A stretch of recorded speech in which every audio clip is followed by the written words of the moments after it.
Good evening, everyone. I'm going to call the Wednesday, March 26th public meeting of the Jenkintown Borough Council to order. At this time, I will ask Mayor Lerman to lead us in the Pledge of Allegiance. United States of America, and to the republic for which it stands, one nation, under God, indivisible, with liberty and justice for all. I'm going to move on to the roll call. Councilor Khalil, Councilor McCaffrey, Councilor Bartlett, Councilor Narva, Councilor Ballard, Councilor Connors here, Councilor Soltysiak, Councilor Panko, Councilor Lewis, Councilor Spindler, who did ask to be excused, Councilor Bruno did ask to be excused, Councilor Marlowe. Manager Locke, please record a quorum. I need a motion for the approval of the minutes for the committee meeting dated February 19th and the council meeting dated February 26th. I have a motion and a second. Are there any comments or questions? All in favor? Any opposed? Manager Locke, please record a unanimous vote. Going to move on to the approval of payrolls, Councilor Ballard. I move for approval of payrolls in the amount of $212,867.70 and invoices totaling $418,639.50. Okay, I have a motion and a second. Are there any comments or questions? All in favor? Any opposed? Manager Locke, please record a unanimous vote. I'm now going to open it up to public comment for agenda items. If I could just ask everybody, if you're going to comment publicly, to please give us your name and address. And we do have a 3-minute time limit on the public comment. Thank you. Yes. Good evening, Khal, 601 Sheltina Avenue. Hi. Thank you. Hello. I live at the intersection of Sheltina, Linda Vista, and Cedar. It's one of the intersections mentioned in it's for online. It's for they can hear you on Facebook. yeah, but it's Project 2040. I don't know the. Okay, so it references in the minutes that the intersections were previously evaluated. My husband and I have been residents for 20 years. We don't see any evidence of speeding or pedestrian concerns. Excuse me. So we are really interested in seeing that. Our driveway comes out right onto that intersection, and we're very concerned about visibility. And our neighbors at 600 Linda Vista, Denny and Dan McDade, share our concern.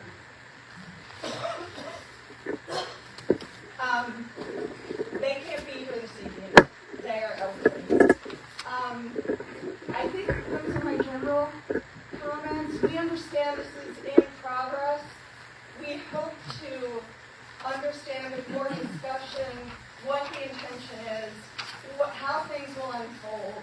We think it's unattractive and that it would cause more visibility problems than not. Sorry. Thank you. Thank you. It is on our agenda, and we will be addressing this. So. Okay. Thank you. Yes. Okay. Alice Dobbs, 110 Robin Avenue, back off of what the palace is saying. I've had a lot of calls today because I have been on council, and I respect what you guys do, and I want to get out of all your way really soon. But I would like, hopefully give you, I know this isn't a back and forth, but I hope there would be reassurance later tonight that that list is not ranked. And number two, that it's not a done deal. it would be prioritized and neighbors' concerns about what affects their actual property size and right of way would be taken into consideration. And I know you'll do your best, and we might not stay to hear that answer. It seems like it would take forever. So thank you for listening. Thank you. Is there any other public comment? Yes, ma'am. Jody Bradley? Oh, sorry.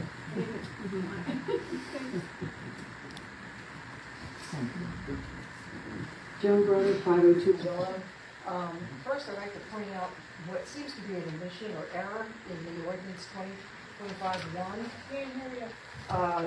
What seems to be an error in the ordinance of 2025-1, which is the parking revision. 17225, they list parking permit zones, generally, for the whole, That are all the street service is permit parking zones, with the caveat that there'll be time limits mentioned in a further section. Section 17234 lists 3-hour and 10-hour streets that fit each category. There's no 300 cedar block in that list. Just wanted to point that out. So I'm not going to look into that. I just urge the council, please, to postpone the vote on this ordinance. I think it's evident that there's lots of concerns that have yet to be aired. And it's fair to say that we really didn't know because there's so many months of minutes and agendas that are not available. You tried to track this, which I did. You know, let's try to understand something. And so there's October, November, December, a lot. I have to get it. So that's a legitimate concern, and I just learned about it. a couple weeks ago. With the SBS disaster, all the things that this borough has to handle right now. Is it really the time to rush this and to maybe make mistakes or maybe create more problems? Isn't it just time to slow down and just take a couple more months to really look at this? Let board leaders get better contact with their residents, be reasonable, and slow down. There were mistakes. I know I make mistakes. I've got erasers on my pencils. But there were mistakes in this ordinance. And there is another one. I'm pretty sure that was an omission. So you got to make sure it's something that fits this crazy patchwork quilt of the borough. Because it does, one size does not fit all.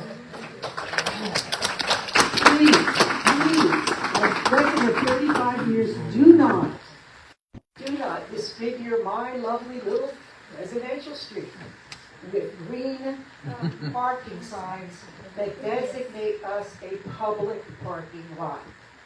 It will affect the appearance of the street, and it will undoubtedly affect sales and real estate values. Thank you.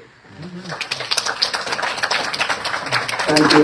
Is there, yes, ma'am?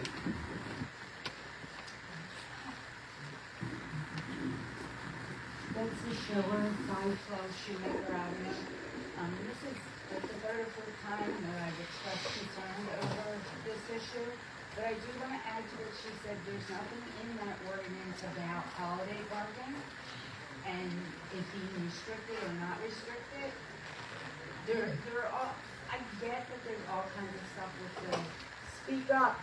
I understand that there's all kinds of stuff with the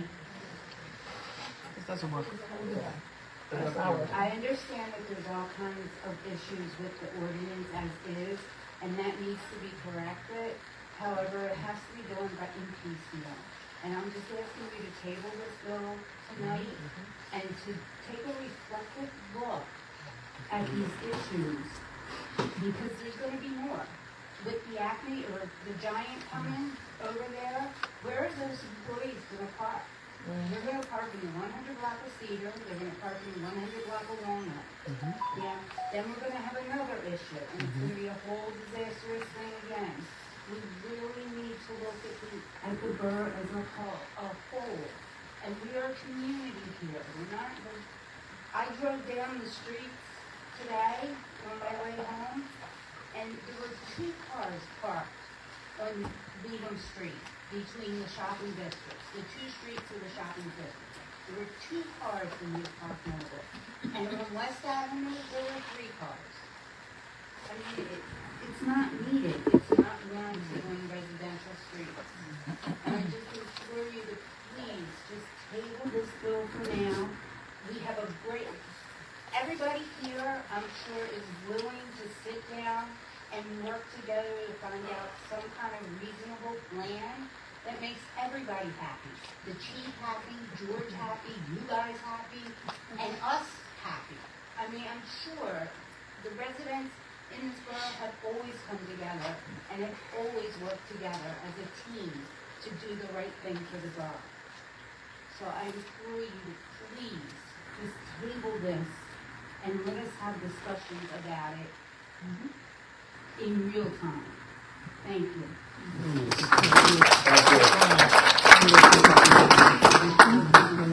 Any other public comment? Yes, sir. My name is Darren Davis. I'm up at 311 Cotman. I'm here to advocate for Cotman Street. I'm just going to echo some things I said last week. But again, we would urge those, especially within Ward 1, our council members there in Ward 1, to vote no to this parking meter ordinance. We do agree that we should vote no, and we should revisit and look at this ordinance again. We have, on our street, we need immediate access for our residents. We have a lot of residents in need. We have elderly folks on our street. We have infants, people with children on our street. So that's a concern, being able to access their vehicles in a timely manner for emergencies, things like that. Very important for us on Cotman Street. We also have a system, right? We've developed courtesy amongst all of us. So we know where each other parks, we know what our cars are. When we get new cars, we celebrate with each other. We know we're familiar with each other. So seeing those cars on that street is really important to us.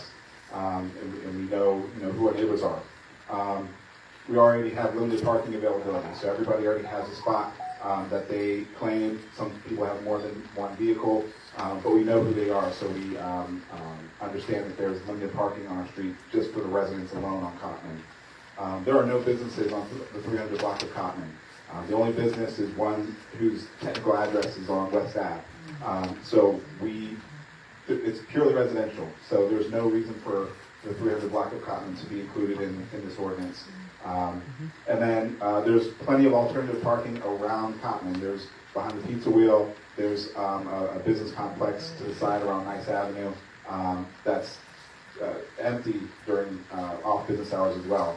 And one of our concerns is people who are parking in the evening and they stay and they won't lift their car again until 8 a.m. in the morning. So we're concerned about that. Again, we on the 300 block of Cotman urge you to vote no to this ordinance.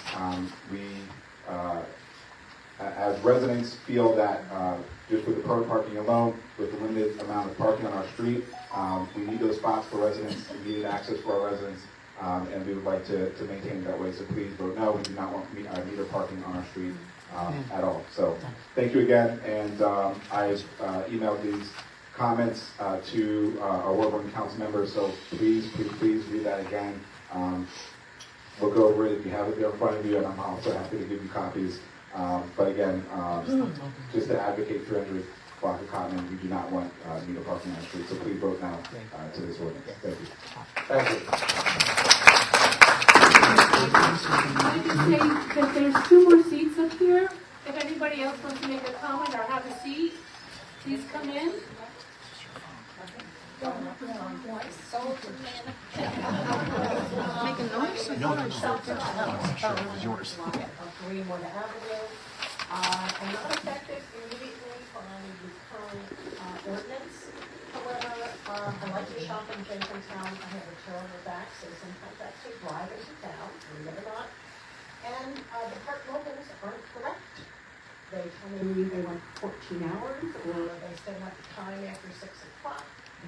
They're not accurate, and I think either you need to fix them before you put more in. That would be a help, or figure out a way for people within Jenkintown to have a waiver, because we live here, we pay taxes, so I'm just kind of letting you all know. I try to shop Jenkintown where I can, but doesn't get so hard to fix. Thank you. Hi, a number of my neighbors who are here, and we, as a block, are 100% against the putting Park Mobile. We are a residential block. We have no businesses on the 500 block.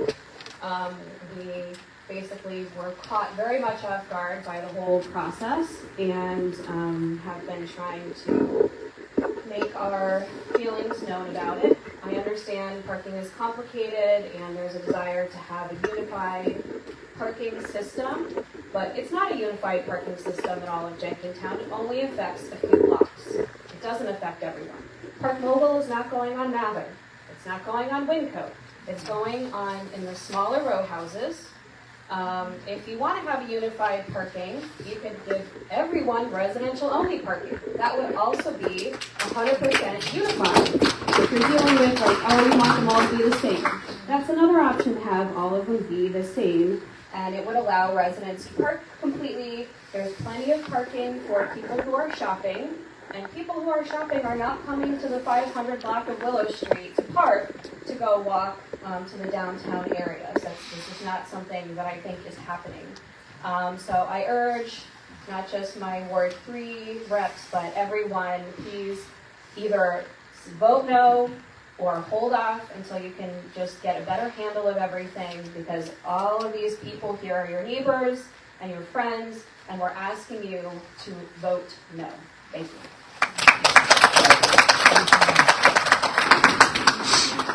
Is there any other public comment?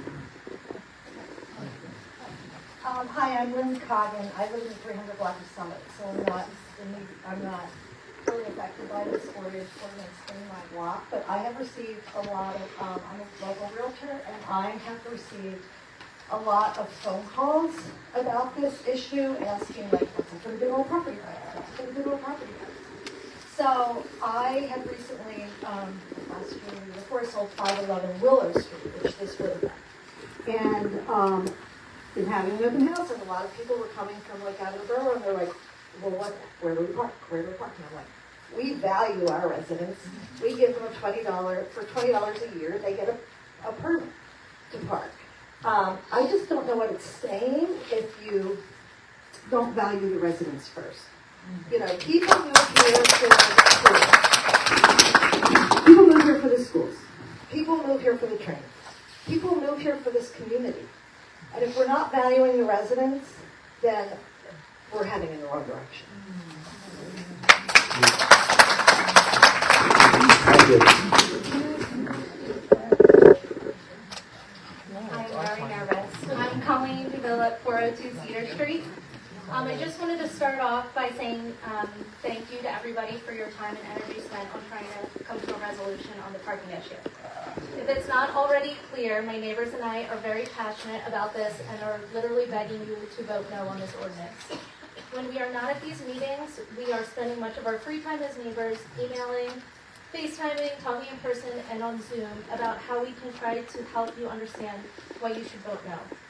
Many of us have been dreading this vote tonight because a yes vote would feel as though the residents' wants and concerns are being ignored. A yes vote would personally, for me and my family, have us seriously considering whether we can envision a future here in Jenkintown. We came here to raise our girls because we have heard about the great sense of community in the borough. A council decision that would be in direct opposition to the residential community's desires would feel like a complete rebuke to that collaborative sense of community that we sought out when moving here. I ask that when you vote tonight, you put yourself in your neighbor's shoes.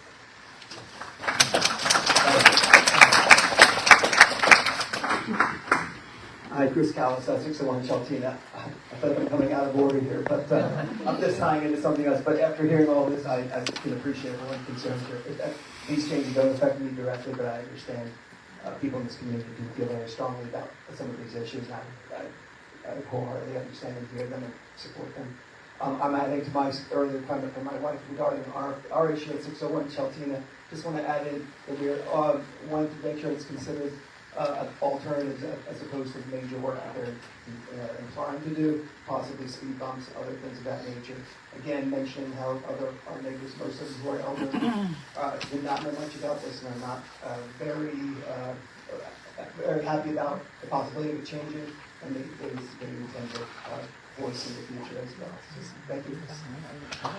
Thank you. Any other public comment? Oh, yes. Right. It's for people online. Okay. Can you hear me? My name is Mary Jane Hogue. I live at 405 Cedar Street. I'm really concerned because the current ordinance wants to open both sides of street to street in the 400 block for park mobile. I don't want park mobile at all on my block, but I think removing the free parking for 3 hours and then opening both sides to non-residents with park mobile and long-term non-resident permits will make this a nightmare for those of us who live there. I was told that we were considering it for enforcement issues. I've had a hard time getting a real answer, guys, at what the reason is behind it, okay? But I contacted Abington Police Department. They use Park Mobile in certain areas. It's a much bigger township. I think we can all acknowledge Abington's bigger. They have 2 part-time people that drive around and do their parking enforcement. We have more than that, and we don't even have as many blocks to try and enforce. I know that iTalk isn't perfect. Okay, and I know that came up last time. But the thing is that none of us have a problem calling when someone's been there 3 hours and waiting another 3 hours for them to get ticketed. I just don't understand it. My family owns 3 cars. We have no driveway. On my side of the street, there is 14 houses without driveways. And there's not very many more parking spots than that. Our house is like wide enough for 1 spot in front of it. I don't care if we park in front of our house. But I need to be able to park on my block. And the way that you guys are limiting this to 2 permits and then adding park mobile means that my husband, who now has no permit because he's our 3rd car and he's home the least, okay? On Mondays when he's home, he comes home with groceries, he's going to have to pay a parking meter in order to unload groceries. And most of the people that park on Cedar Street and use the post office, they're not going to pay park mobile. They're going to say, oh, I'm only going to be 10 minutes. So that's not even going to happen. You know, I think it makes more sense to try the iTalk and open up this conversation a little bit wider, consider more options. I think voting no is the best way to go tonight. I think we need a parking study. I know that costs money, but I really think there's a lot that has to be considered. And I appreciate those of you who have taken the time to say that we need to look into it a little more and delay the vote. Thank you. Is there, yes. Hi, Heidi Braunschweig, 413 Leda. Sorry, it's been a very long day. It's actually been a good day for me. I'm not on strike. This is freaking amazing. So I would like you to actually take the way that we spent 15 months negotiating a contract with college. And we did it last night in 19 hours to figure this out. There's no reason to rush this through. But I have to say, thank you, Gordon, for this fact. Although I'm noticing things in that I didn't notice in the ordinance. So I'm a little concerned that you are still keeping the 6 o'clock issue, even though you're not going to be enforcing after 6 o'clock. So anyone who comes home and there's someone there who parked there all day is staying there overnight. We have no recourse whatsoever. Also, I'm noting that it says here that a permit holder must pay via the borough-approved automated payment system in any 3-hour parking spots. I'm sorry, what? On my own street, I'm going to have to pay to park if I'm in the 3-hour spot, which I believe is just from west to 409 Leadham. But that fits about 5 cars. So, yeah, people are going to park there, and you're going to charge them for that. Also, I'm not going to fool myself. I know you all think they're going to vote no, but they're going to vote yes. They've done this for a very long time, and they actually don't want to listen to us. The few that have are listening to us and are taking into consideration our concerns for our homes and our livelihoods. This is where we've chosen to live. And yeah, people are making changes in their maybe plans for the rest of their lives based on the way you're treating us. You're treating us like we're second-class citizens because we don't live in a big fancy house on Mather or on Runnymede. We can't afford those houses, but you know, you can afford parking meters. And you're going to make our houses less valuable by putting parking meters in front of our houses. I appreciate that you're our neighbors. I appreciate that everyone here has this to say. And for some reason, even though your own ward members have made suggestions to change this, you've ignored that. And you've said, nope, we're going to keep it this way. This is the way it's going to work. So put it in for 6 months and then tell me in 6 months, it's not working, but we're gonna leave it anyway, because I know that's what's gonna happen too. I am not a fool. I know what's gonna happen. So all of you can pretend it's gonna not change, but it's not gonna change, because you've made it very clear to us. Your disinterest in us and not responding to emails that we sent weeks ago until today, it's not something that makes us feel treasured or cherished about being in this borough. So thank you very much for your time, wasting all of our time. Thank you.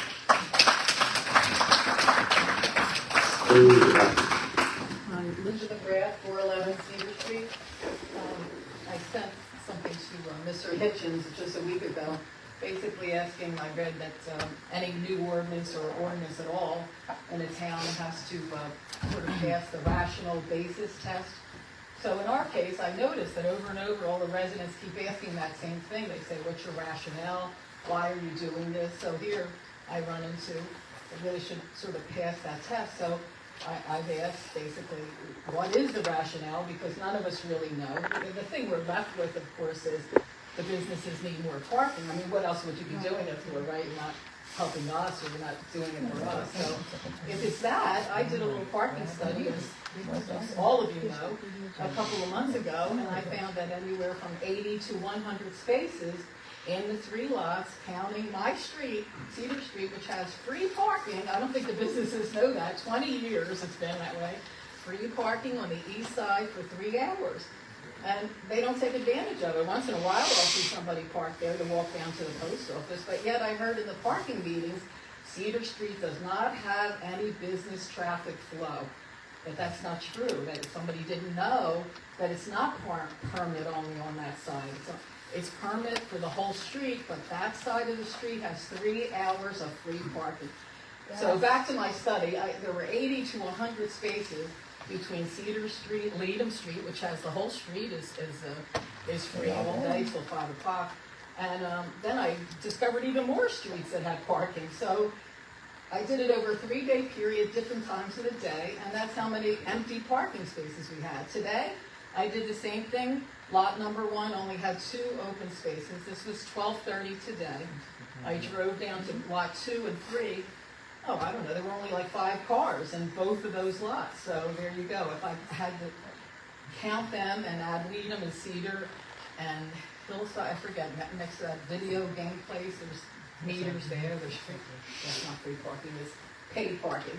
So we are at a loss to understand the rationale for putting Park Mobile on all these streets.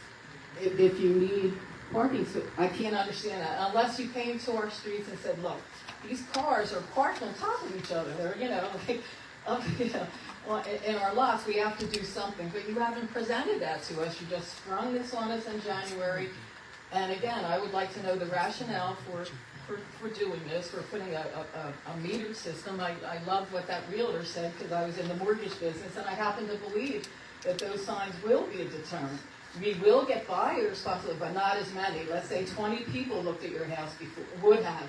And now you might have 5 people looking at that house, because they're turned off right away. They said, we just have a metered system on our street. So the whole thing is just, there's many ways to look at it, affecting our value, affecting our way of life, and that we don't have the rationale that you're using to do it. Thank you. Thank you. Susanna Darcy, 470 Leadham Street.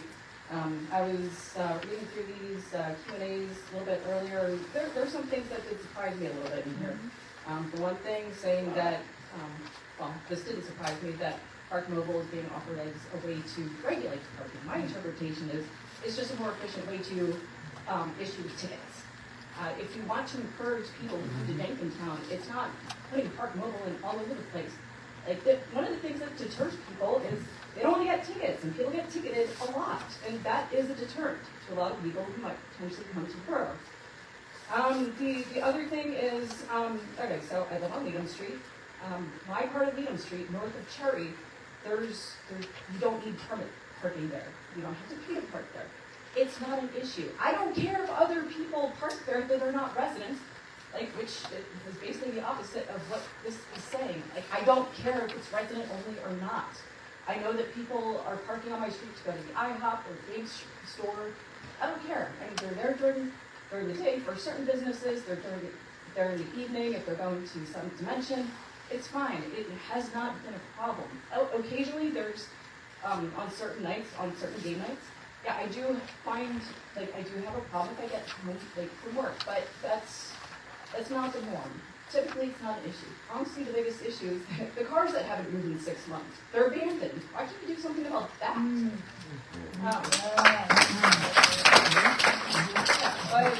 But basically, it's like, and honestly, some of the way how these questions are answered come off as pretty obnoxious and condescending.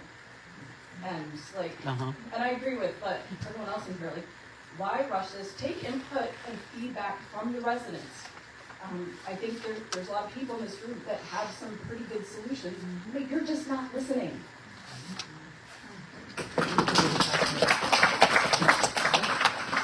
Thank you. Hello, everyone. My name is Joyce Stevens, 408 Cedar Street.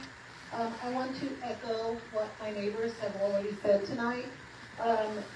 If you could just take a beat and listen, table this, vote no, we would just appreciate being heard. It means a lot to us, and it really would cause a problem, we feel, in the long run, but just being listened to and heard is a huge thing. Going back to what one of the neighbors said about the 2035 plan, and it stated that in order to have a vibrant community for residents and businesses, the borough should conduct a parking study. It said that it's especially important to consider residents in areas like ours where there's spillover business parking.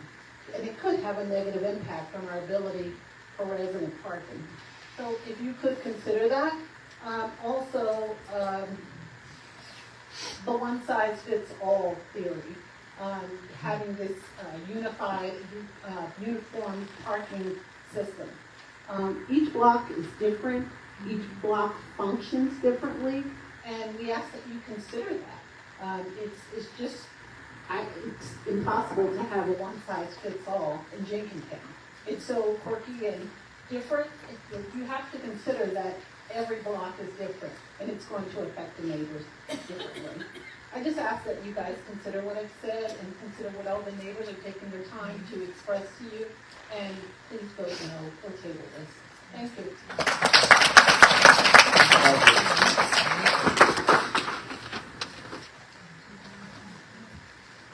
Is there any other public comment? Mary Jane. Thank you. Hi, Mary Jane Riley. I just wanted to say that I don't understand the need to put Park Mobile on residential streets. They're not business streets. I can see this, if you're justifying that, I can see it moving down West Avenue to my block where we have enough parking. Parking lot. If you work at the post office, you can park there. We don't care because you leave. The parking lots that we have, the 3 lots we have, are rarely near capacity. The Pioneer lot and the Greenwood lot are basically empty. It's just awful. I think that council's time and effort would be better spent building up the business district and creating a need for parking. Because right now, it's rather unattractive. York Road is filthy. And there's very little retail to bring someone in. If you're getting your nails done, you get your nails done, you go home. If you're boxing or doing yoga, you do your thing, and you go home. I don't know how our retail businesses are surviving. It certainly isn't parking problem. Okay, today West Avenue had, what was it? I was there 4 o'clock, 1 car on the 600 block. Okay? It's a crime. We are not doing anything to support our businesses. We just, without parking studies, we keep saying, we need more parking, we need more parking. Okay, I've been listening to that for 50 years. What people mean, residents and business owners, what they mean when they say they need more parking is that they need parking in front of their houses and businesses. They are not going to walk. Thank you. Thank you. Is there any other public comment? Hi, Bill Fraser. I live on the 400 block of Cedar Street. I feel like all I do these days is eat, live, and breathe parking. Every family member, friend, and coworker that I've spoken to about this situation can't seem to wrap their heads around why you all are doing this. It just doesn't make any sense. Some of us on Cedar Street, when we found out about this back in January, showed up to a council meeting in this very room just a few hours later after doing intensive research as quickly as we could. And we were told at that time that this was being done to better enable parking enforcement to help us residents. Absolutely nothing during that meeting was said about business interests.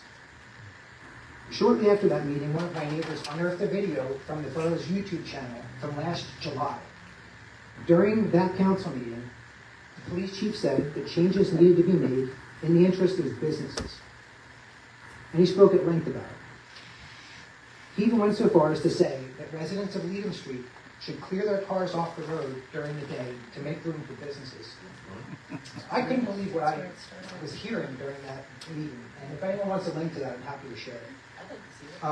So which is it? Is it for business interests or to help residents free up parking and enforce parking?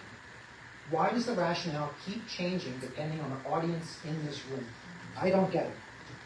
It seems to me like drastic changes are being made to make space on densely populated streets on these blocks for business interests and for employees to park. I really think it's about the employees. Why else would you propose a maximum of 10 hours parking in areas that currently only have 3? And open up the ability for non-residents to apply for long-term, monthly, or annual parking passes on our densely populated streets? It doesn't make any sense. You've already reduced the number of permits to each household to just 2. Where parking, because parking is too tight. And it is. Parking is very tight on our blocks. But why sell out the few spaces that we did have to other folks? Where do you expect us to park? I have no bone to pick at all with local businesses. I love, the bookshop. I love the thrift shop up at the town square. Folks can currently, that are shopping at those businesses, can park in front of my house for free for 3 hours. Yes. And I fully support that. I've never had a problem with it. Come on and shop in Jenkintown, that's fine. What I don't welcome are these proposed changes which will make living in our neighborhoods untenable.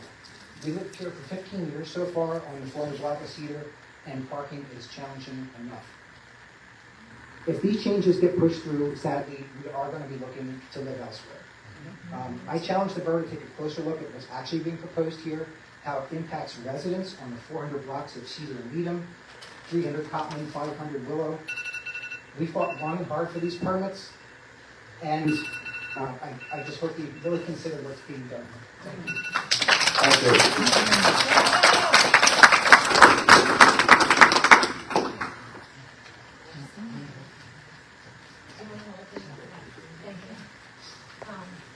Good evening, I'm Allison Riggins, from Cedar Street. Here again, asking that you vote on this proposal for many of the reasons that I've cited for the past 2 months, as well as the neighbors. Just to hit the high points, a couple things. We would be increasing congestion where parking is already too tight. You've heard us all talk about how difficult that is. We've recently limited the number of permits each household can receive. So it just makes no sense to turn around and then advertise public parking on these blocks, and then go further by advertising it and selling long-term passes to non-residents. How is that fair, and how is that safe? Speaking of safety, my parked car was hit 4 times in the past year, right in front of my house, and that is because our block is way too congested. We have 2-way traffic, parked cars on both sides, people are constantly playing chicken. Nobody is enforcing the speeding. If you do this and advertise in Park Mobile, congestion, speeding, and road rage incidents will decrease. I guarantee it. This will make it less safe for those with mobility issues, kids, and the elderly. And as everyone said, one size does not fit all. You know, it's great, it sounds wonderful for a small force to be able to say that, but it doesn't make sense when needs and usage are vastly different. We've repeatedly asked questions, as my husband said and others have said, that we've heard it's one thing, it's about enforcement, and it's about businesses. We just don't have a clear, consistent rationale and what your goals are. Like, what are your plans moving forward? Are you looking at this 2035 comprehensive? How do you think that you're going to make a vibrant community with businesses and residents? We can all live together. You know, it's not something that, you know, it's us versus them. We love shopping in businesses. We love having them come into the borough. But if you're taking a limited stock of parking, it really is a zero-sum game. There are a limited amount of spots, and if you take them away from the residents, then they will have to park elsewhere. So you're going to make it easier for people who are not residents to park on our block, and then force other people elsewhere. And if you're trying to create parking for employees and future development, like apartments or Rats College or other places that are coming in, you should really tell us about that, because we would love to sit down with you and talk about planning and what we think would work. So I think we need to have experts as well as people in this room talking about it. Ask for solutions. We talked about technology that you already have, things like private and public partnerships that you could do, looking at lots that are just unused at multiple times of the day, like the Immaculate Conception lot.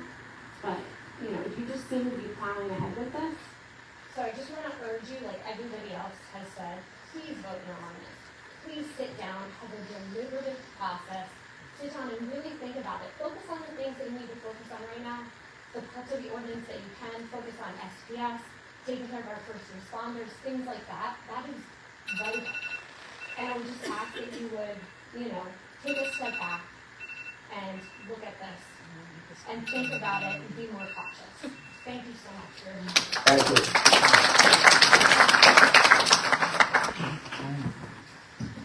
Hi everyone, my name is Bianca Biasi. I live at 421 Cedar Street. And I just want to say that I strongly oppose the proposed ordinance in its current form, and I urge everyone here again to vote no on implementing this park mobile on a residential block. The addition of metered parking on Cedar Street will create unnecessary confusion and inconvenience for homeowners like myself and my neighbors. It introduces both financial and non-financial burdens, including the potential decline of property values, added costs for guest parking, and the loss of guaranteed access to parking near our homes, not necessarily in front of our homes, but just near our homes. And this change does not solve an existing problem, it creates a new one. So I really believe that this is nothing more than a tax for residents, disguised as a solution for enforcement. And you claim that this is for the good of the community, but in reality it does the opposite. It adds financial burdens on homeowners while prioritizing revenue over the well-being of the people who actually live here. This is a residential street, it's not a commercial district. And we should all not be treated as a source of income for the borough. We already have a permit system that works, and if enforcement is truly the issue, the borough has alternative solutions, such as a T2 iDrop system, which does not require meter parking, and instead of forcing an unwanted system on residents, I ask you to prioritize our concerns and keep Cedar Street permit parking only on both sides, without park mobile. Leave it as it is. I hope you will all listen to the residents of Cedar Street and the other streets that are affected as well. And I hope you all vote against this ordinance tonight. Thank you. Thank you for coming. Thank you. Is there any other public comment?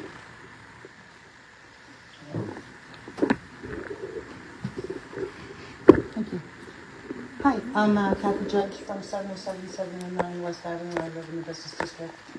I do understand all my neighbors' concerns, but I also have my concerns having lived through our recent pandemic and what happened. So my comments are about that.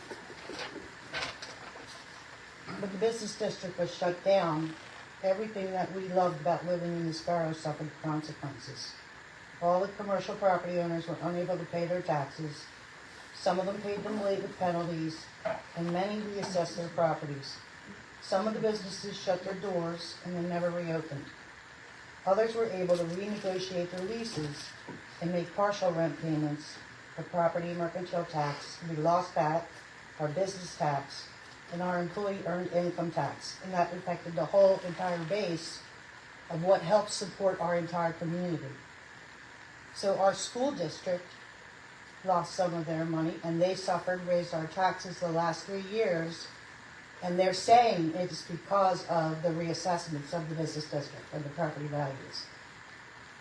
Our fire department lost a good chunk of money. Our library lost a good chunk of money. And I just want to remind everybody that the business district supports the school district, that supports the community, and the employees that work here. And they need parking too. And you have to share. We all have to share. And we got to try to figure it out, how we're going to work together so we don't lose our school district in the future. Because that's my biggest concern. Because without that school district, all of our property values will tank. And that's all I got to say. Thank you. Is there any other public comment?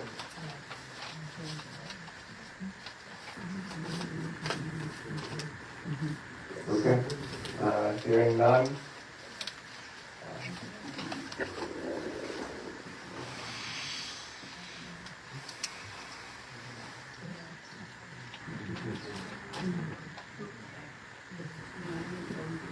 The police were on the report, just so it's on the record.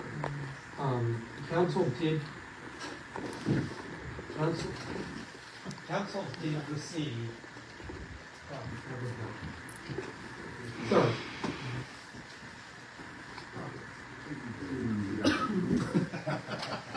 I'm a lawyer.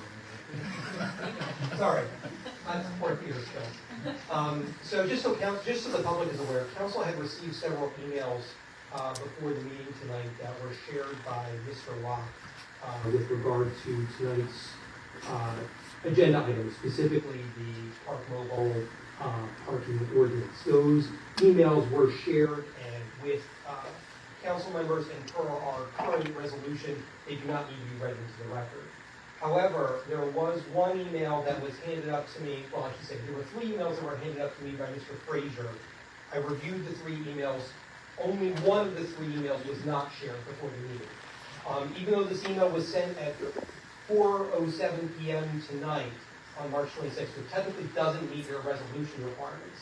With your permission, Mr. President, I would like to read this just so that you also have that in addition to all the other comments you've received electronically, if that's okay. Sure.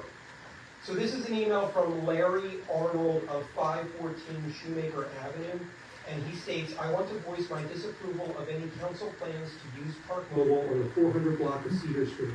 As pointed out by many residents, there is no serious parking problems on the 400 block, and they have worked together over the years to resolve any issues. Although I will not be directly impacted if implemented, any restrictions on the 400 block of Cedar will drive individuals to seek parking further down on Cedar and Shoemaker. These streets are already crowded and are also impacted by postal workers parking there on a daily basis. Council should try to solve the parking issues related to the postal workers. Maybe one of the municipal lots could be utilized. If, as stated, the reason council wants Park Mobile is not financial, then what is the reason? Nobody seems to be able to clearly articulate the answer. It sounds like council and the chief want Park Mobile, but none of the residents on either Cedar, Leadham, Willow, Shoemaker want it. Please listen to your constituents and vote no. Thanks. But as I mentioned, the other emails that were provided by Mr. Frazier, they were already shared with council. So thank you. Thank you.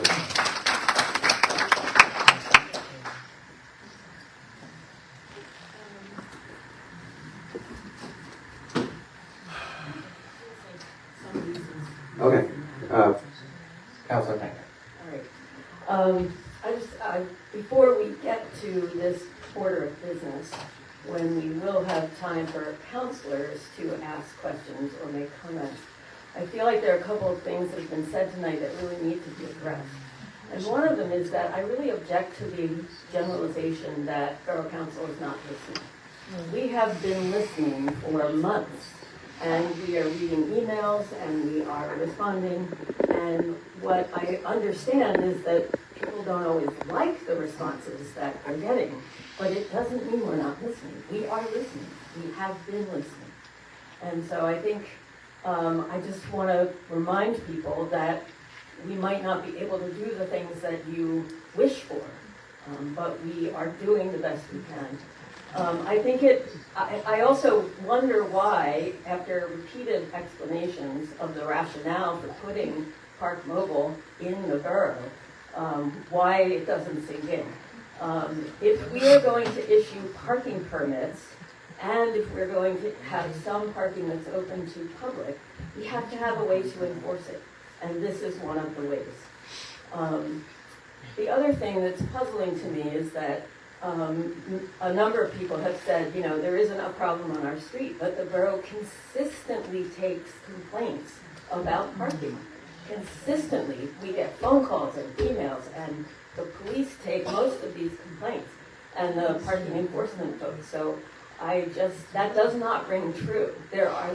We understand that there is limited parking on these small residential streets, and that are adjacent to the town center, and we are trying to do something that will have a positive effect. There is a limited stock of parking, and we're not trying to take parking away from residents. We're just trying to make space for the residential community and the business community to find parking. Everywhere, there is no guarantee of parking in front of your house. Yeah, and We know that. Excuse me, it's my turn to talk. So I just want to let people know that in its current form, I think there are some aspects of the ordinance that is before us that I do not agree with and that I think need to be changed, and therefore I will be voting no. But, however, it's still my turn to talk. However, I do support the use of Park Mobile because it's, at this point in time, it is the only way that we can enforce some of the limitations that we have to put on street parking. So I want to say also one more thing is that several people have said, why can't we find additional parking throughout the borough? And I've been on council now for 16 years, and that is always what we think about. Are there places that we can use for parking? We have tried to ask Immaculate Conception Church if we can use their parking, and that did not work. We can try again. We tried to locate lots that might be purchased, but the borough does not have an unlimited bank account to purchase real estate. So I just want to address those broad issues to say that this council is very concerned with parking. We have been for a very long time, and we will probably continue to be. Thank you. Thank you. Jay, can I add a couple of points? Can you wait till we get to the order of business, please? I'm going to move on to this in the for time. Thank you. I'm going to move to reports. The engineer's report. Mark Bickerton from Pennoni Associates is with us. Good evening. We are, not too many updates from last week. We're continuing to assist with inspections and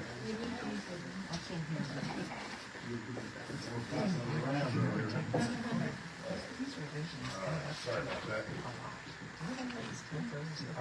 I don't have much updates from last week. We're continuing to assist with land development, closeout, and inspections on several projects throughout the borough, and continuing to assist with traffic issues. There's a couple items on the order of business that I can certainly expand on when we get there if necessary. Thank you. Thank you. Public Works Department, Foreman Riggins. I don't believe he is with us, but I'm sure Manager Locke will tie any Public Works information into his manager's report. The Solicitor's report, Mr. Hitchens. The Solicitor's Office continues to provide legal services on an as-needed and as-requested basis. Thank you. Thank you. The Mayor's Report, Mayor Lerman. Thank you, President Connors. Just a few things to mention. It was alluded to by somebody during public comment. The Giant is opening. They are having a grand opening. I know Councilor Bruno's not here. I think she would have probably included this in her report, but they will have a grand opening on the morning of April 4th. I think it's starting at 7:15 in the morning. So for anybody who's interested in joining early, they will be open for business that day, and encourage everyone to shop there. How did you doing? Our family shopping. The Highway is having their Sci-Fi Film Festival this Friday, Saturday, Sunday. I am involved with the Highway, and I can tell you there have been some extraordinary rewards for those who have attended all of the films during the film festival, during the Sci-Fi Film Festival. So I cannot say what they have been in the past, nor what they will be after this one, but I encourage you to go to the Highway and check out the Sci-Fi films. Manager Locke and I had a meeting this morning that I think is worth mentioning to the public, and because it relates to the parking, and that is that some of the surface lots that currently are available for use for parking will eventually be going away. That business owner will be putting some of those properties up for sale, and they will not be available for parking at some point in the future. Thank you. Police Chief's Report, Chief Scott. Thank you, President Connors. Report was submitted last week. If you have any questions regarding that, and we will be in attendance for the Giant grand opening. Thank you. Manager's Report, Manager Locke. Mr. President, I have Microphone. I have a couple notes here from Foreman Riggins that he asked me to share.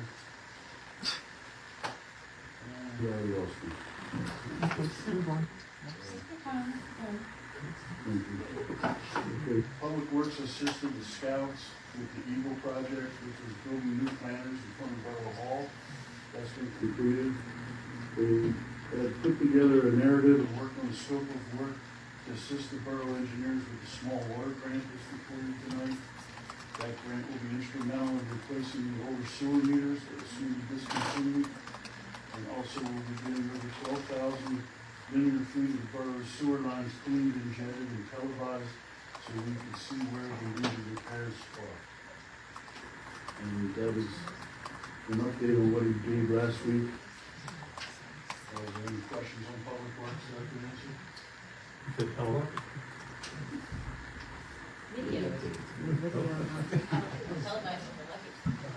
Manager Locke, I just have one question. Could you remind us about what's happening on York Road with regard to the trench? Yes, they came out last week and they saw cut the trench so that they could remove the blacktop and do a permanent restoration on the trench. We're expecting that paving to happen next week on the trench.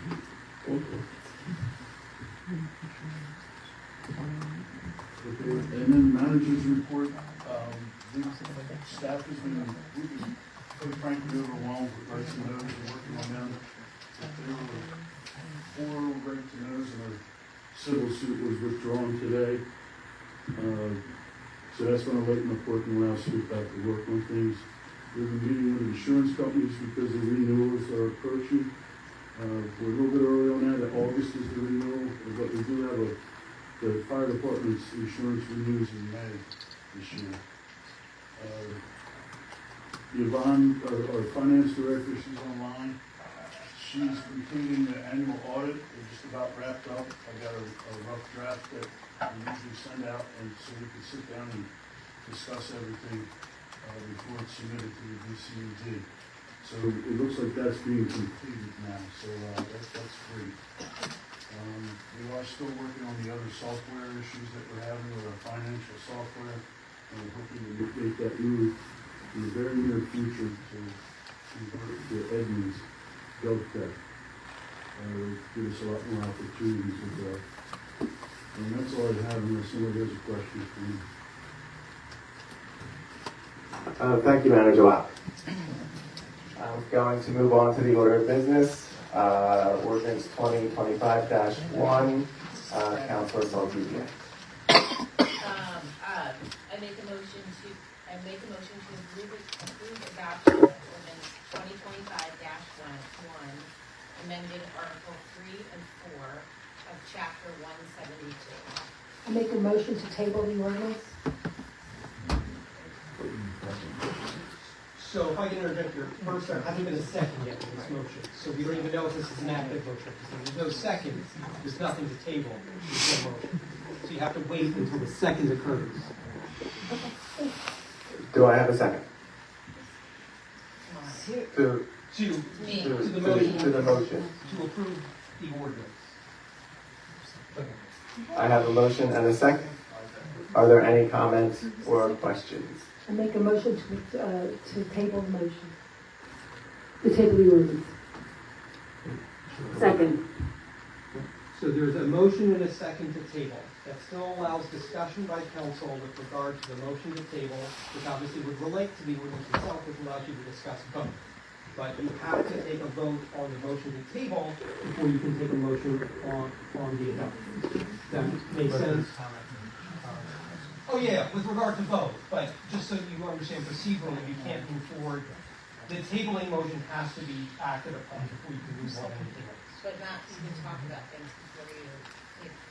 Correct. I mean, even if you're talking about the tabling, there's no way you can talk about the underlying ordinance in the minutes.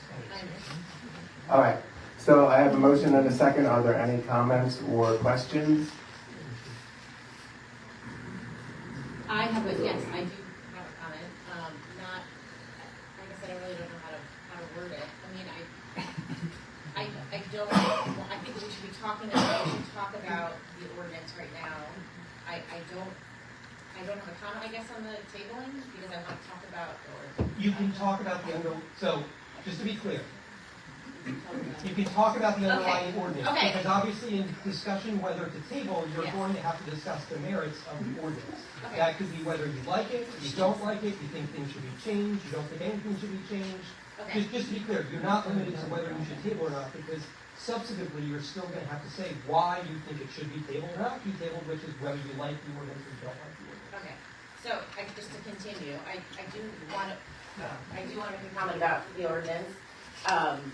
Having been talking about parking, well, this specific issue since, I guess, July, but parking in general for the past 10 years that I've been on council, I think that changes are definitely needed. I'm very much in support of Park Mobile.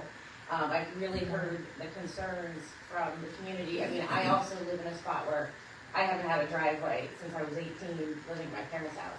So I completely understand the challenges of having to park not near where you live and have a baby and carry groceries and melting ice cream and all those things. So I understand all that, the challenges of that. But I do see the importance in our talking to our parking enforcement and police, the importance for setting a good ordinance in place. I think from hearing everything, I would be in support of moving from 10 hours to 3 hours. A 3-hour park mobile or a 3-hour time limit.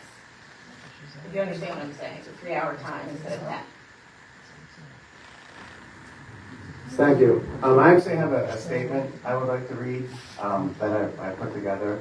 So first, I want to thank my colleagues, Manager Locke and his staff, Chief Scott, the parking enforcement, the residents and the business owners who have all provided their time and energy through meetings and other avenues of communication to work toward a fair and reasonable parking ordinance. For context, we have been talking about the parking ordinance since February of 2024 during public meetings. We have also held additional meetings outside of our council and committee meetings to focus on parking and to give residents an opportunity to voice their concerns. Additional meetings were held with residents by my colleagues from Ward 1 and were hosted by Councilor Spindler. Please understand that any decision made tonight is one that we believe is in the best interest of our community as a whole. It is with the goal to continue to support and encourage vitality and progress within the borough of Jenkintown. When making decisions such as these, it would not be good governance, at least in my opinion, or on my part, to make a decision on parking enforcement on public streets that fall within or are adjacent to the business district. It is important to make such a decision based on how it will affect the entire borough of Jenkintown. Supporting the business community also supports all of Jenkintown. If we want our business community to not just survive, but also to thrive, we have to act on updating our outdated parking ordinance. As members of our business community have stated, and our residents as well, this is not an us versus them. It is about us, whether you have lived here for 30 years or 3 months. What looms large here, and was also mentioned by a resident, is the school district. The school board has included in their budget statement that the business tax revenue and reassessments within the business district and declining commercial property values are the reason why the taxes have been so high in the last few years. I also want to take a moment to commend and thank my colleagues for the work they have done to bring business into the borough. As our mayor just mentioned, the Giant, which is grand opening is on April 4th, to lessen the burden on the school district and residential taxpayers. If the business district thrives, the school district thrives, which means the property values thrive. Many changes have occurred within the borough over the years. Its space, its density, and the number of residential parking permits that were issued, which are triple the number of parking spaces available. This leaves little to no available parking, even for your own visitors. The business within the borough, or their employees and the visitors that shop in the borough. I have received emails from residents that have stated, and I quote, "I don't want outsiders parking on my street." I also want to clear up a few things. Park Mobile will not direct traffic to your street. You will not have to pay to park in front of your house, and there is no evidence that Park Mobile will decrease your property value.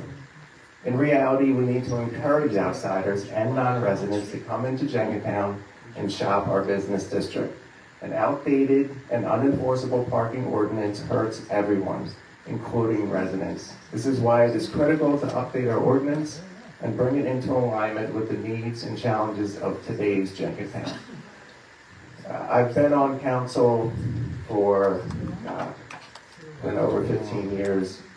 I remember when speed humps were an issue. Everybody was opposed to speed humps. Nobody wanted speed humps. It was going to ruin house values.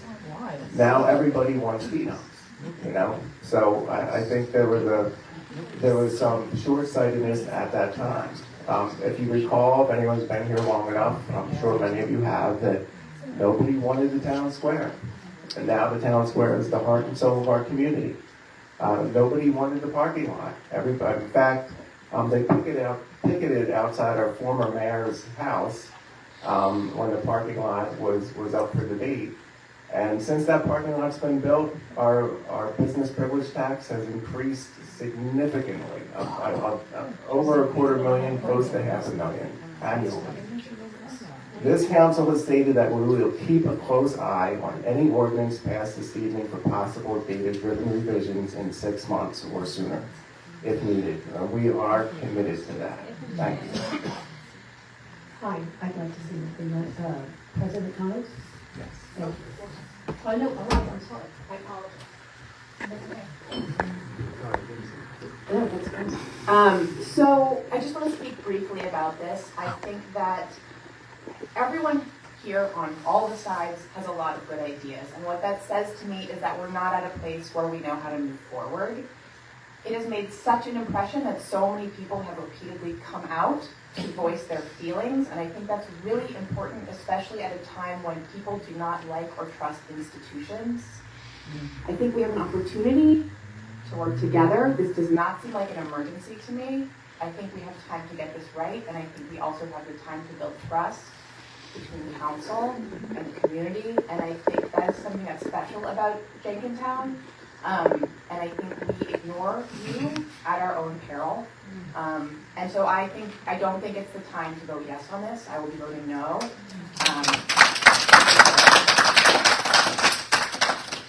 Councilor Khal. Beautifully said, thank you. I want to point to to something that keeps being brought up about the reduction of taxes by the business, they get reassessed. Two of the biggest businesses that sought reassessment had parking. Lots of parking in Cincinnati. Lots of parking at $500 a lots of parking.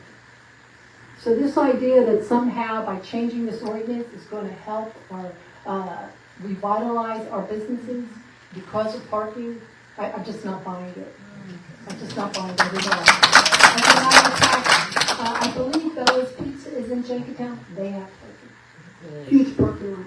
So I really would like us to think about that. Another thing that I really has and I find very troubling is that throughout this process, a lot of qualitative data has been provided to council.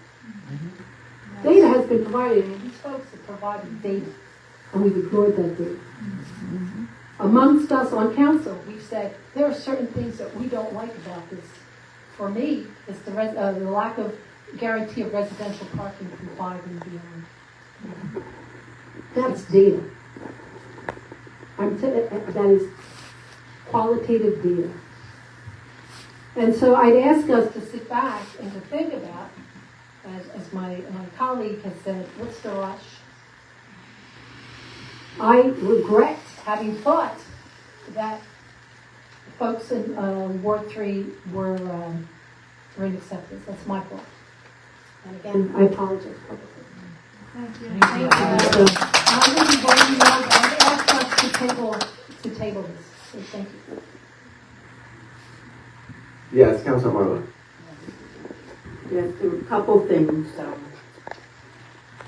Some of the examples that people gave, like, yes, I have a driveway, but we have 5 cars, and they're still complaining that they don't have enough room to park.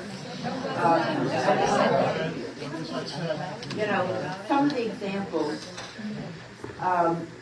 And then somebody else said that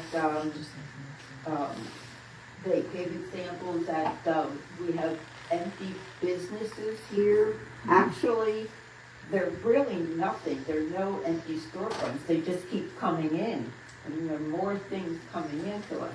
We do have a lot of businesses coming in. And it does bring in taxes. So we do have, we just keep growing and growing and growing. I do think that we need to, we have no choice in Park Mobile. I mean, that's just the way it's going to be. We don't have a decision. Where it's going to go is another thing. That's a decision that has to be, is not quite sure yet.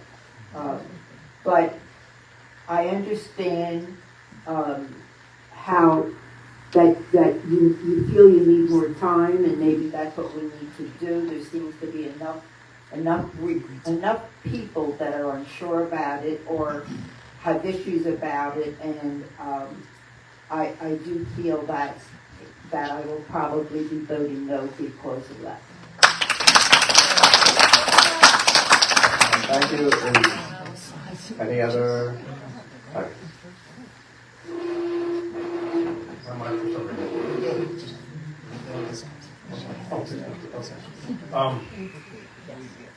Clearly, this is a contentious issue, and I think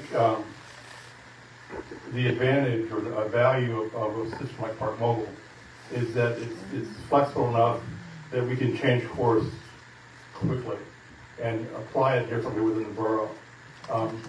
And by having it in place, it gives us the opportunity to collect some real actual data about parking behavior on these various streets, which they've been described as all very idiosyncratic and all unique.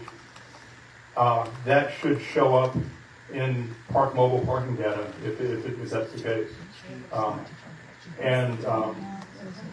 Because we would be able to change course quickly using that data, we'd have to come in with the intent to watch what's going on and work with residents to not only take in resident views, but also what the data is telling us from the parking behavior that results. Right now we have, in some places, free parking by non-residents. That's really hard to enforce. With Park Mobile, we would have paid parking by non-residents that would be a record of, and we'd be able to think about it in a concrete way as to whether it's working poorly, working well, in consultation with all the residents. So I see some value in taking a bunch of sort of a hodgepodge of past decisions and informal agreements about parking in various streets and various areas, bringing it all under one umbrella in sort of a new ordinance, and regarding that as a starting point to use data with to build something better. But I think it's going to be probably just a contentious series of back and forth to try to build it on the fly without some data about actual parking behavior in these various areas. So I don't know what we would add by tabling the motion and putting it off longer to talk about it. I haven't really seen the tenor of the conversations in public meetings change a lot, and we hear that when residents come to speak, they, well, here I am again saying the same thing. So I think having the ordinance in place, regarding it as a starting point and an opportunity to gather data would actually be advantageous to working towards a better solution. So I would be inclined to vote yes. Thank you. Yes, Councilor Penko. I've already spoken, so is there anyone else I don't want to dominate? Does any other councilors want to speak? Councilor Barton. Yeah, I mean, I think we're all, this is a tough one, but David does make a really great point. Without the data, I think we're going to end up back here in a few months having the exact same conversation, and that's the concern, because it doesn't seem like anybody's willing to accept any kind of change, and it's going to have to be. And with the data, I think that probably does make sense. I'm still listening. I'm still wide open here. I'm still listening because I see both sides of it clearly. But so. Thank you. Yes, Councilor Panko. I've said this in the past. I have a few very specific parts of the ordinance that I think need to be tweaked. And that I think would meet the needs of the residents on Cedar and Leadham. I hadn't really thought about Willow prior to this evening, but I think we could take a look at that as well. I don't want to go into those right now because in the interest of time, I would be happy to sit down with a working group and to review them. I want to make it really clear that I also support most of this ordinance. I think I agree that we need to have a cohesive ordinance so that we can take all the hodgepodge things that have been done over the past 15 years and bring some coherence to it. I do think it will mean that we need to use Park Mobile so we can gather the data and so that we can enforce when cars are left too long on the street. I also want to make it clear, because I've gotten so many different emails that are vague about this. Residents who have parking permits do not have to pay for Park Mobile. So I just want to make that really clear. And I want to say that I agree that we should table it and iron out some of these details and then come back. Thank you. Thank you, Councilor Panko. I think I just want to note that one of the revisions that we were considering making tonight was taking the 10-hour parking and bringing it to 3-hour parking, with the exception of the lot and I believe Greenwood Avenue. Yes, but we didn't make those. No, I understand. I guess that's why I said I just want to know. Okay. Yes. Wait a second, the lot on Greenwood Avenue or Greenwood Avenue? Both. No. I'm going to tell you right now. Thank you. Right, and along West Avenue, along the train station.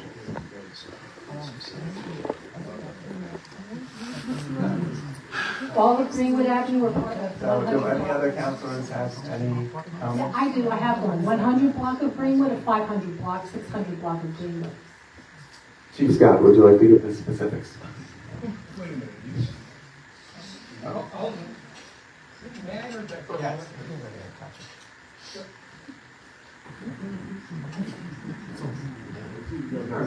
Yes. Thank you. So just so that everybody understands, Lisa Council, before you is the ordinance as was advertised. I believe individually council members have communicated with staff to make suggestions on what they might want as proposed changes. Those proposed changes have not been advertised because a majority of you have not approved any of them. As I had announced at the last meeting before, you have the ability to change ordinances at the time you go to adopt them.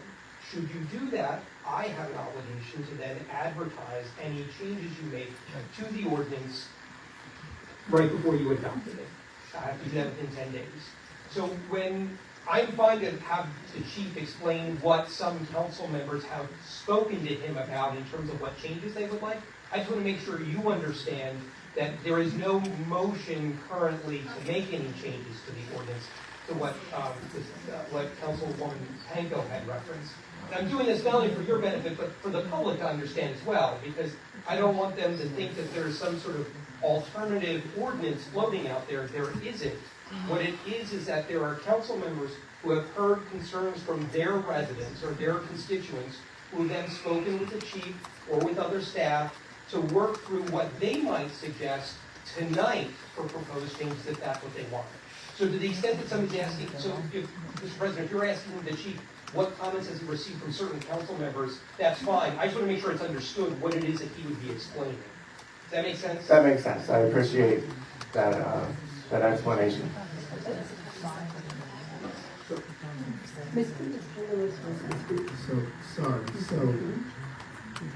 So just to clarify, as a point of order, there are currently two motions, correct? So, and the first one that we would have to decide on is whether to table it. Correct. So Correct. procedurally, you must act on the motion to table first before you can act on the other motion. So let's say we decide not to table it, then the second motion is, do we want to vote on the motion as it stands now? If we... Not a roll call. Correct. Am I correct? Correct. You could either vote on the motion of the ordinance as was advertised, or someone could make a motion to amend the ordinance to make changes.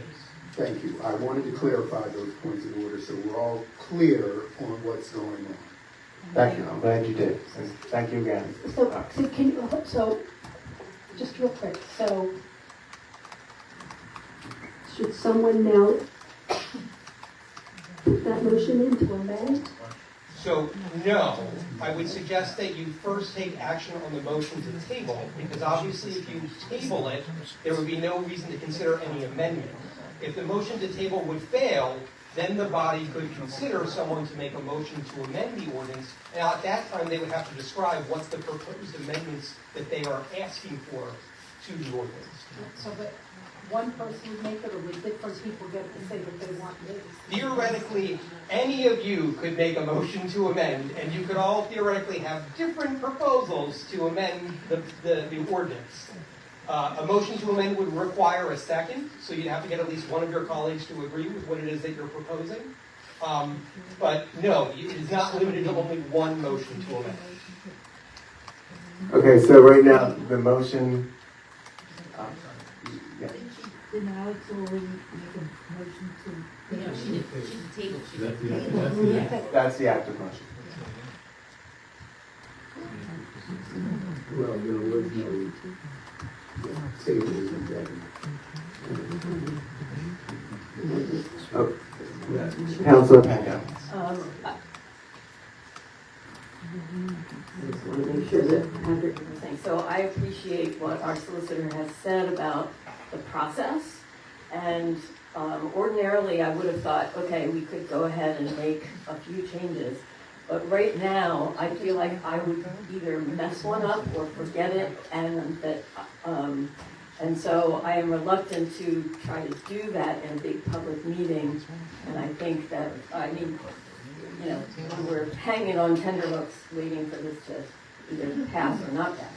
So I would like to continue to consider tabling this motion and then making some adjustments at our next, I don't know what, committee meeting.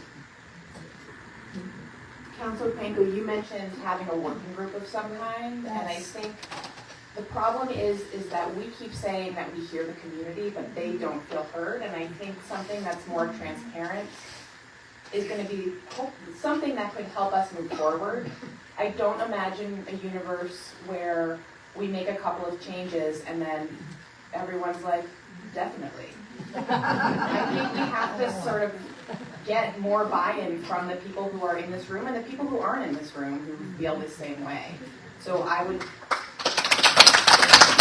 urge us to not rush into what you're saying, making some tweaks here and there and thinking that that's going to solve the underlying problem. Thank you. Thank you. Councilor Lewis. Yes, I just wanted to say that my only concern with the tabling motion is that it's indefinite. I mean, I would want to set some limit, because we can debate this indefinitely. And, yes, and an indefinite debate just keeps this going and going and going, and keeps us in the same situation and devoting a lot of time and energy that takes away from other important business. I have to be frank with that. I mean, I'm not saying this is unimportant, but we do have other important business. Thank you.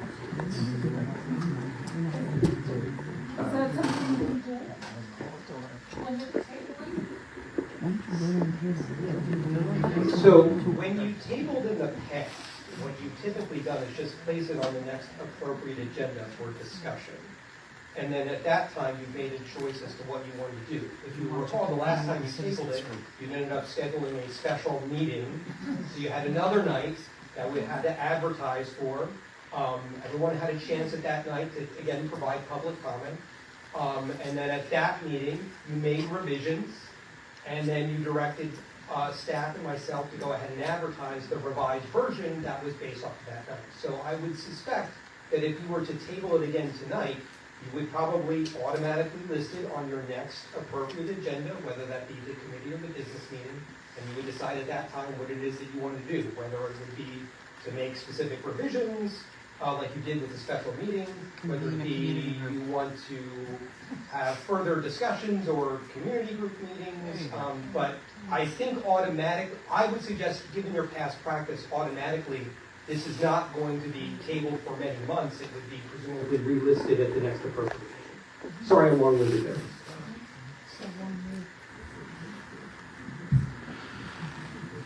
Councilor. Okay, is there any other comments from council? I think just as a practical matter, if we decide not to table and then vote no as a body, we've essentially tabled it because it has to be dealt with.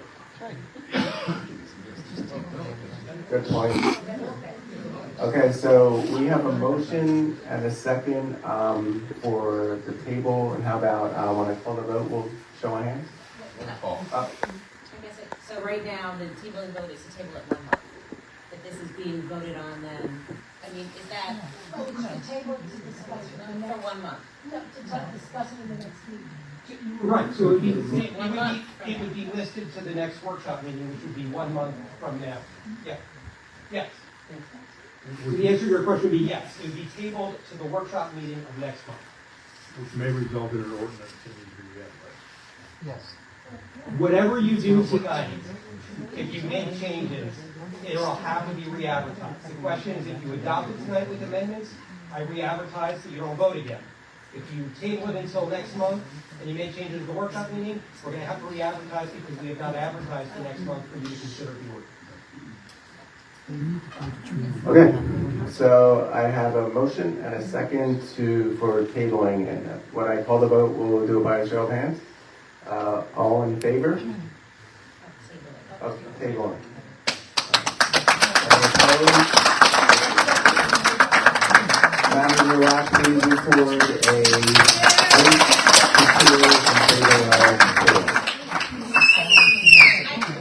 I'd like to just make one comment. I hope that when the discussion, at the next committee meeting happens, that it is a open-minded conversation for everyone.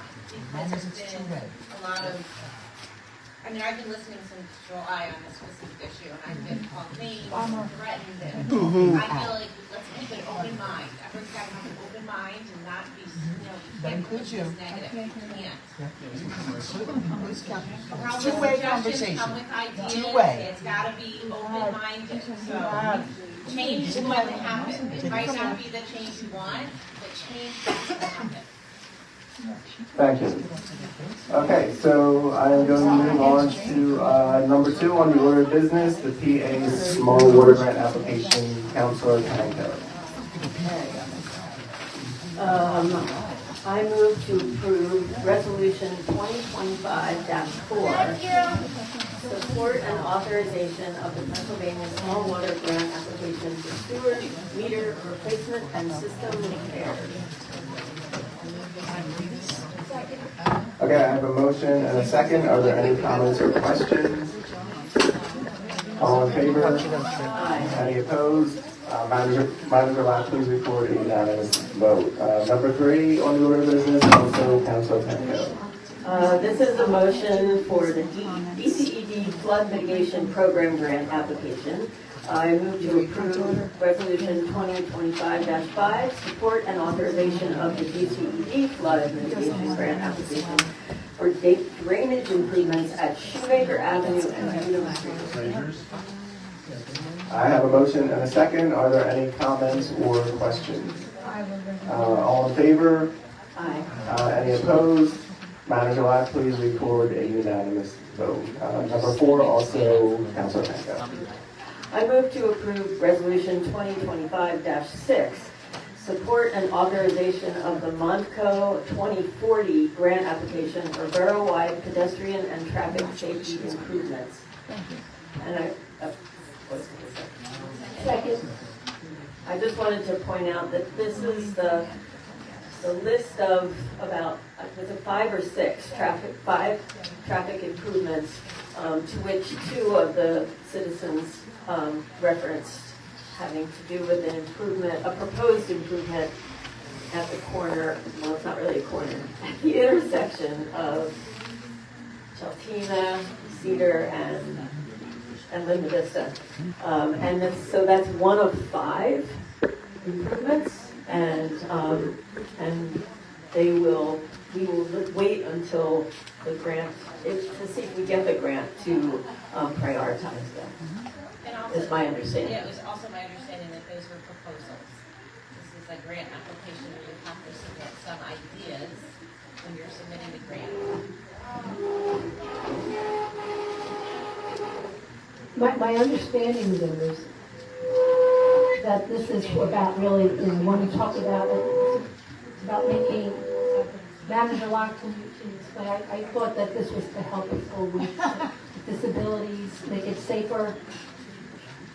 Is that a huge part of this grant? Yes, safety. Safety. Try this one more time. There we go. Okay. Sorry, the motion in front of you is strictly to authorize the borough to apply for the funding that is based on some conceptual sketches that supported the cost estimate. With it, there's a lot that you do. You're not approving the final version of those improvements at this time. Did I answer the question? Sorry, I think so, thank you. Number 4, and take a vote. Okay, all in favor? Aye. Any opposed? Manager Locke, please record a unanimous vote. Number 5 on the order of business, Councilor Ballard. The 2025 police patrol vehicle. I make a motion to approve resolution -7, authorizing a master tax exempt lease purchase agreement with U.S. Bancorp Government Leasing and Finance Incorporated for financing of purchase and equipment upfit costs of the 2025 Explorer Police Interceptor. I have a motion and a second. Are there any comments or questions? Yes, I have one. I had voiced my opposition to this during the budget meeting. We had to lay off an employee of the borough, and I think that it is really not a time now, after having laid someone off, or furloughed the individual, to now go ahead and purchase a vehicle, which right now my understanding, the vehicle's just fine. We no longer have any debt on it. And I think that it is, in light of all that is going on in Washington and in the rest of the country, that we really need to sit back and think about taking out some type of loan or lease purchase. I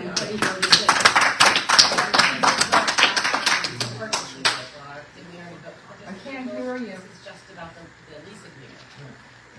Okay, yeah, we already voted to purchase the vehicle. But we didn't purchase it. Before next week. But we didn't purchase it. But we didn't purchase it. You voted to Oh, purchase well, it. that was I just wrong. want to point that out. Thank you, and I was wrong. And I'm also willing, unlike others on council, Councilor Soltysiak, to sit back and acknowledge when I make mistakes. And I feel the same. All in favor? Aye. Any opposed? Aye. Madam Clerk, please record a 9-1 vote in favor of financing. Thank you. Money. Number 6, Councilor Soltysiak. Montgomery County 2022 Hazard Mitigation Plan Adoption. I make a motion to move to approve Resolution 2025-8, adopting the Montgomery County 2022 Hazard Mitigation Plan as the official hazard mitigation plan of Jenkintown Borough. Second.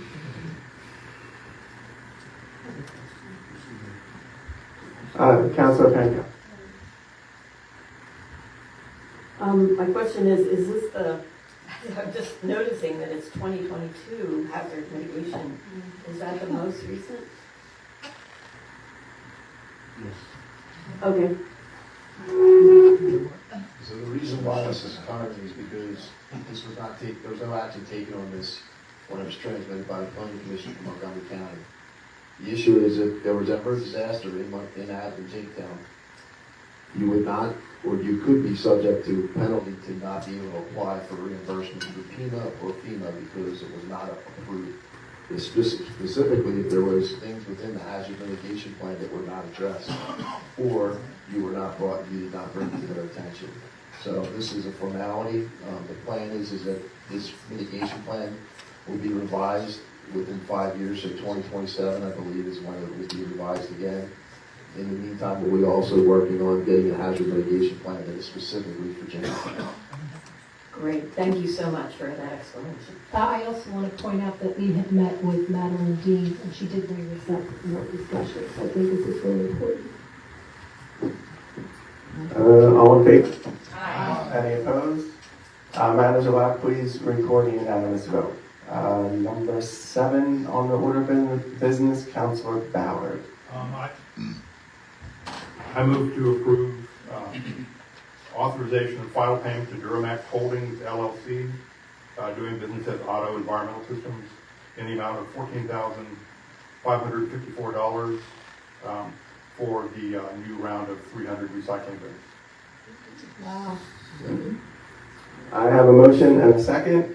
All in favor, or are there any comments or questions? Yeah, I just want to mention that of that $14,500, $12,973 will be reimbursed through the PA DEP 902 grant program. This is, I think, JEAC helped with this, didn't it? This was the environment manager law. Yes, they did. They did the audit of who needed it, who would like it, and we put the grant together and applied that information. Right, so in total, it's only like less than a couple of $1,000. $600. Well, that sounds better. And thank you to Maureen. Thank you, Marie. Number 8 on the order. I don't remember. I did not, I didn't sign it. All in favor? Any opposed? Madam Clerk, please record a unanimous vote. Number 8, Councilor Ballard. The 2023 ADA curb ramp project, Albert Cipollino and Sons Incorporated. I move to approve authorization of payment request number 2 in the amount recommended by the Borough Engineer of $88,769.90. Second. I have a motion and a second. Are there any comments or questions? Yeah, just to finish this out, there are $30,963.42 remaining in this project budget. All in favor? Aye. Any opposed? Matters allowed, please record a unanimous vote. Number 9 on the order of business, Councilor Ballard. I move to approve the settlement stipulation as approved by the school district for the tax assessment appeal at docket 2024-20084. Do I have a second? I have a motion and a second. Are there any comments or questions? Was this a business or a residence? I was going to ask Manager Locke to clarify. Probably better ask me. This is a stipulation for a court. So, as you'll remember, settlement stipulations for assessment appeals require all the taxing bodies to approve them. Typically, the school district takes the lead in all assessment appeals because they have a much larger nut in terms of the taxes that are owed. So this is a residential property. I had received an email from the school district, and I will read the school district summary to you so you have exactly what it is they provided to me. The Board of Assessment denied the residential property owner's request to reduce their 2025 assessment of $347,750. Now, mind you, that's the assessment value. The property's implied value is $1,057,000. I'm sorry, $1,057,000. The owner appealed that decision to the Court of Common Pleas. They produced an appraisal report that gave a proposed value of $785,000. Interestingly, though, they bought the property in May of 2024 for $819,000. So they bought it for more than what their appraisal report was suggesting. So the school district ultimately agreed with the owner to settle it at the value that they bought the property at, which is at $819,000. So this settlement reflects a new assessment based off of that 2024 purchase price.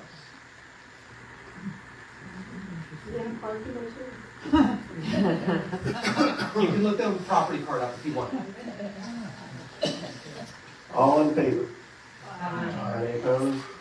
Matters allowed, please record a unanimous vote. Okay, is there any new business or discussion to bring forward? Yes, Councilor P. I'll try to ask our solicitor to make it brief and answer, but I just wondered if we can list out the proposed changes that we wish to see in the proposed ordinance. I want to, work within what we're allowed to do, and I don't know how to proceed really quickly and efficiently, because I want to get this done too. I completely agree that it needs to be moved forward.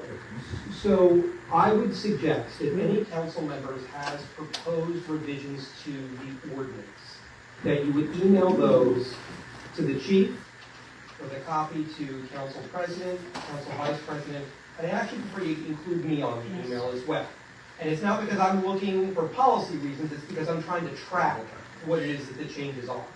So I think if you include those 4 individuals, I think that would be sufficient. I would not encourage you to include all of your colleagues on this email. It's not because I'm trying to keep you in the dark about anything. I'm trying to keep you out of trouble in terms of any alleged or claimed deliberations via email, which, as you have heard me say before, you cannot do in a quorum setting. So if you just email those 4 people, there is no concern whatsoever. Obviously, at your workshop meeting, at that time, the chief will hopefully have a revised version reflecting all of those changes that then can be used for discussion purposes. Did you include the manager or not? Oh, yeah, no, I always assumed he was on everything. That's fine. Yeah, so but he's not a voting member, so it's okay. Right. That's correct, neither am I a voting member.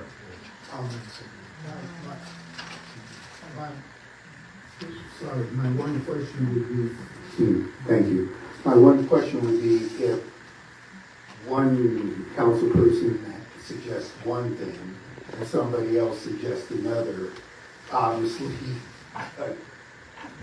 Right, if there would be a conflict in the proposed changes, and the chief and I will probably talk about this, that maybe we could come up with a document that will reflect in some sort of color-coded fashion of pure alternatives, if that's what happens, if it happens, which I don't know whether it will or won't. it may not, but I was just, trying to help speed things along. It's like, here's what we're gonna do. Yep. Was the little bit that was noted earlier in the meeting about including the 300 block of cedar on the list of 3 hours or 10 hours? Did someone write that down? Yeah, so just to be clear, the chief has already received comments from some council members reflecting proposed changes. So whatever additional comments you would submit, so if you've already submitted them to the chief, he already has it. No. This is something mentioned. No, someone Yeah, just so mentioned. if it hasn't, then I would encourage the ward rep council member to send an email to the chief with that recommendation, so it's coming from a council member. Okay. Because I don't want there to be confusion that a member of the public can reach out to the chief and say, I want this changed. It really has to come through their council member to get it to the chief. So I'll pass it on. Okay. We'll take the three of us and we'll take it. Okay, motion to adjourn. All in favor? Thank you, everyone.